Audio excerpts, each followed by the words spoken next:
Hi viewers, welcome to our channel. ప్రస్తుతం మనతో పాటు సీనియర్ జర్నలిస్ట్ జయదేవ్ గారు ఉన్నారు. వారితో ఒకసారి డిస్కస్ చేద్దాం. సార్ నమస్కారం. సార్ నమస్తే సార్, అల్లు అర్జున్ గారి బర్త్డే సందర్భంగా మరి ఇవాళ పుష్ప 2 టీజర్ రిలీజ్ చేశారు. సార్ పుష్ప పైన అంటే బ్లాక్ బస్టర్ హిట్ అయింది మనందరికీ తెలిసిందే. సో ఆ ఎక్స్పెక్టేషన్స్ ఇప్పుడు పుష్ప 2 పైన ఒక రేంజ్లో పెరిగిపోయాయి. సో అందుకోసమే ఇవాళ టీజర్ అయితే రిలీజ్ చేశారు. సో టీజర్ చూస్తే అరాచకం అని చెప్పుకోవాలి. మరి మీ రివ్యూ ఏంటి సార్ పుష్ప 2 టీజర్ పైన? అసలు పుష్ప మొదటిసారి నేను సినిమా చూసినప్పుడు కూడా ఏముందిలే అనిపించింది. వాస్తవం చెప్తుంది. వీడు డిఫరెంట్గా చేశాడు. ఎందుకంటే ఇవన్నీ స్టైల్ కూడా డిఫరెంట్గా ఉంటుంది కదా. డిఫరెంట్ చేశారు. ఇది ఎక్కుతుందా, నేను ఎలా ఆలోచించానంటే బాగానే ఉంది, ఎక్కుతుందా అనిపించింది. వాస్తవం చెప్తుంది. తర్వాత ఓటీటీలోకి వచ్చి నేను టీవీలో చూసిన సారల్లా కొన్ని సీన్స్ చూస్తే ఈ ఒక్క సీన్కి ఎన్ని రోజులు కష్టపడి ఉంటారబ్బా. ఆ దొంగలన్నీ ప్రాజెక్ట్లో కొట్టుకెళ్ళిపోయే సీన్లకి ఎన్ని రోజులు చేసి ఉంటారు. ఆ లారీ మిస్టేక్స్ చిన్న ఉంటాయి, పక్కన పెట్టండి. అవి ఆ బాడీ లాంగ్వేజ్, ఆ మ్యానరిజం ఇంత స్థాయిలో హిట్ అవుద్దని ఎక్స్పెక్ట్ చేసి ఉంటారు నేను అనుకుంటున్నాను. ఆ రేంజ్కి రీచ్ అయిపోయింది. ఇట్లా అయింది, ప్యాన్ ఇండియా రీచ్ అయిపోయింది. సౌత్ విషయం పక్కన పెడితే నార్త్లో ఇంకా బాగా ఎక్కేసింది. అసలు నార్త్లో ఎక్కేయడం, దానికి తగ్గట్టుగా ఆయనకి బెస్ట్ యాక్టర్ అవార్డు రావడం, 85 ఏళ్ళ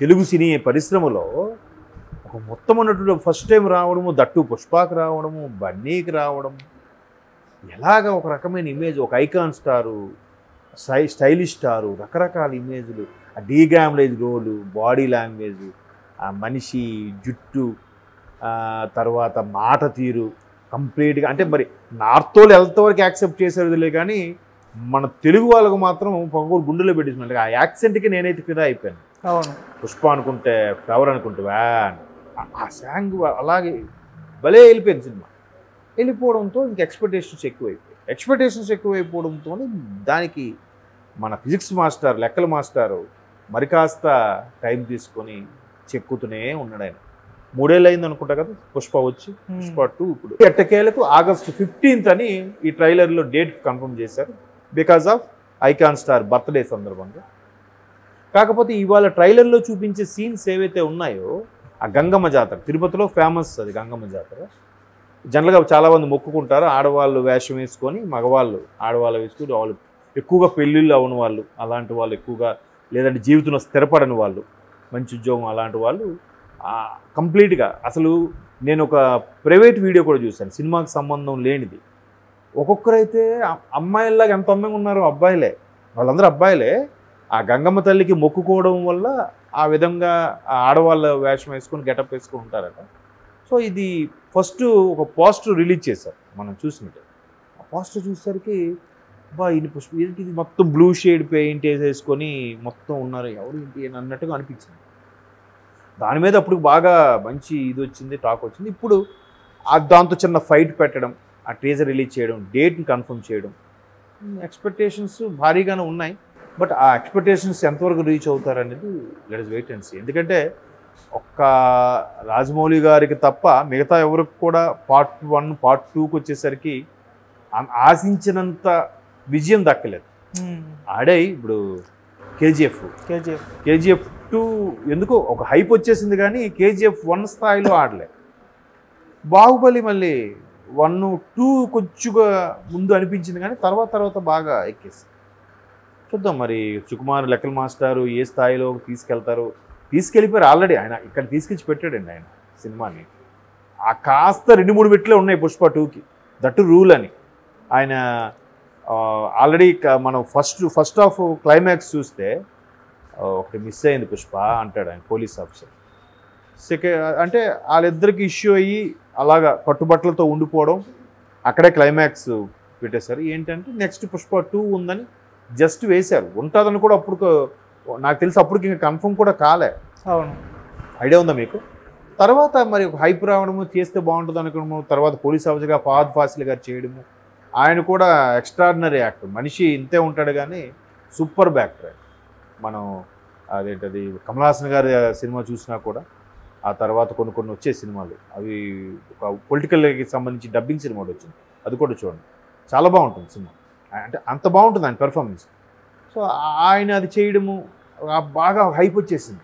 ఆయన గెటప్ కూడా డిఫరెంట్గా గుండుతోనే ఉండడం. సో సెకండ్ హాఫ్ అంతా వీళ్ళిద్దరి మధ్యన వార్ నడుస్తుందేమో అని అనిపిస్తుంది. చూద్దాం. కాకపోతే ఫస్ట్ హాఫ్లో ఇంకో పెద్ద హైలైట్ ఏంటంటే, ఫస్ట్ హాఫ్ అనే కాదు, సుకుమార్ గారి సినిమాలు ప్రతి సినిమాకి కూడా ఒక ఐటెం సాంగ్ హైలైట్ ఉంటుంది. ఇందులో ఏంటో ఊ అంటావా హైలైట్ సాంగ్. అది సమంత గారి ఇమేజ్కి అప్పటికే ఆవిడ కొంచెం హీరోయిన్గా అంతగా వస్తున్న టైంలో ఇది ఒక హైప్ తీసుకొచ్చింది. ఇప్పుడు పార్ట్ 2లో శ్రీదేవి గారి అమ్మాయితో పాట పెట్టిస్తున్నారని టాక్ కూడా ఉంది. మరి మొత్తాన్ని ఎలివేషన్స్, ఇవన్నీ ఎలివేషన్ సీన్స్. ఇంకొక ఈ పోలీస్ ఆఫీసర్ కూడా ఇంకో మెయిన్ విలన్ కూడా ఉన్నాడని, ఆయన కూడా అంటే ఇప్పుడు పోలీస్ ఆఫీసర్ అనేవాడు బిజినెస్కి సంబంధం లేకుండా ఉండే ఆఫీసర్. బట్ అక్కడ దొంగలకి చందనం కర్రలకి సంబంధించిన బిజినెస్ చేసేవాడు ఇంకోటి ఉన్నాడుగా, వాడిని ఎవరిని చూపించిపోతున్నారు అనేది చూడాలి. మరి మళ్ళీ మంగళకృష్ణ వీళ్ళందరూ మళ్ళీ తెర మీదకి వస్తారా, లేదంటే వాళ్ళ తాలూకాలో ఎవరైనా వస్తారా, అంటే సునీల్ గారు చేసిన క్యారెక్టర్ ఏదైతే ఉందో అనేది ఇంకా సస్పెన్స్. ఇకపోతే ఈవిడ సేమ్ రష్మిక మందన కూడా ఒకవైపు నేషనల్ క్రష్ అని ఆవిడకు ఒక రకమైన ఇమేజ్ వచ్చేసింది. మొన్న రీసెంట్గా కూడా హయ్యెస్ట్ ఫాలోవర్స్ గల ఒక హీరోయిన్స్లో టాప్ 10 హీరోయిన్స్లో ఈవిడ ఒకరట. వరల్డ్లో 43 మిలియన్ ఫాలోవర్స్ ఉన్నారంట రష్మిక గారికి. సో ఆవిడ మళ్ళీ ఇప్పుడు ఇందులో పుష్ప తర్వాత ఒక రకమైన ఇమేజ్ వచ్చేసింది ఆవిడకి. ఇప్పుడు మళ్ళీ ఆవిడే ఇందులోనే ఉండడం. తర్వాత ఫోర్బ్స్ జాబితా కూడా ఏదో ఉండడం. 30 years లోపల ఒక ఎక్కువ ఇమేజు, ఎక్కువ ఇన్కమ్ సోర్స్ ఉండే వాళ్ళు కూడా ఒక లిస్ట్ తయారు చేస్తే అందులో కూడా ఈవిడ ఉందంట. ఎవరు? రష్మిక గారు. సో ఇటువంటి వాళ్ళు యాడ్ అవ్వడం, బన్నీ అనేవాడు ఐకాన్ స్టార్గా రూపాంతరం చెందడం, నేషనల్ ఉత్తమ నటుడుగా అవార్డు రావడం, జాతీయ ఉత్తమ నటుడుగా. వెరసి దట్టు సుకుమార్ గారి డైరెక్షన్ ఎప్పుడు కూడా ఫెయిల్యూర్ అనేది ఉండదు. అది పర్టికులర్ వాతావరణంలో జగడం లాంటి సినిమా చాలా బాగుంటుంది. రామ్తో చేశారు. అది ఎందుకో ఆ టైంలో అంతగా ఆడలేదు, కానీ ఇప్పుడు చూస్తే అబ్బా భలే తీసాడే అనిపిస్తుంది. ఆయన సినిమా పరంగా ఇప్పుడు ఫెయిల్ అవ్వలే. ఆర్య కానీ, ఆర్య 2 కానీ, ఆ తర్వాత రంగస్థలం టైంకి పాన్ ఇండియా కాన్సెప్ట్ లేదు, కానీ ఉంటే ఇంకా రామ్ చరణ్ అప్పుడే గ్లోబల్ స్టార్ అయిపోయారేమో అనిపిస్తుంటుంది నాకు. ప్రతిదీ కూడా ఒక లెక్క, కొలత, జమ. ఆయన ఇలా చేయొచ్చు అయితే వీడు అందుకే ఎంత ఆలోచించాడేమో. సెల్ఫ్ ఎంప్లాయ్మెంట్ అక్కడ చిన్న పుష్పలో అందరికి ఇంకో పాయింట్ నచ్చింది ఏంటంటే 5% వద్దు, 4 ఇవ్వు, బట్ పార్ట్నర్గా ఉంచుకోనండి. అది అంత తెలివితేటలు, బిజినెస్ టెక్నిక్ అది. అంటే చదువు లేకపోయినా వాడికి ఇన్ని తెలివితేటలతోనే ఇవి డెవలప్ అయ్యాడు. ఇంకొకటి కుటుంబ నేపథ్యం కూడా. వాడు ఒక ఉంచుకున్న దాని కొడుకుగా కొన్ని బాధలు పడ్డాడు కాబట్టి కసి పెరిగింది. ఎవరైనా అంతే. ఇప్పుడు మన సెంట్రల్లో కూడా రామ్ గోపాల్ గారు అదే చెప్పారు. ఎవరైతే ఎక్కువగా ఇబ్బందులు పడి చిన్నప్పుడు పెరుగుతారో వాడు పెద్దయ్యకి ఒక మంచి రాటు తీరిపోతాడు, మనందరికీ మొగుడే కూర్చుంటాడు అని చెప్తాడు. మేబీ అంతే. అన్ని హడ్డిల్స్ చిన్నప్పుడు ఆయన డక్కా ముక్కలని తినేస్తారు. ఏమవుతాడు? అలాంటి క్యారెక్టరైజేషన్ చూపించడం అనేది బాగా క్లిక్ అయిపోయింది. దాని మీద ఎక్స్పెక్టేషన్ పెరిగాయి. దాని తగ్గట్టుగా సెకండ్ హాఫ్ కూడా ఉందని అనిపిస్తుంది. అలాగే ఏమాత్రం అదే చెప్పాను, ఎక్స్పెక్టేషన్స్ పెట్టుకోవడమే పెద్ద ప్రాబ్లం. ఎక్స్పెక్టేషన్ లేకుండా రిలీజ్ అయింది అనుకోండి, అబ్బా ఏముందో అనిపిస్తుంది. వన్స్ ఎక్స్పెక్టేషన్ రీచ్ అయిపోయిందా దాంతో 2 సంవత్సరాలు అయితే సూపర్ హిట్ లేదా పట్టు.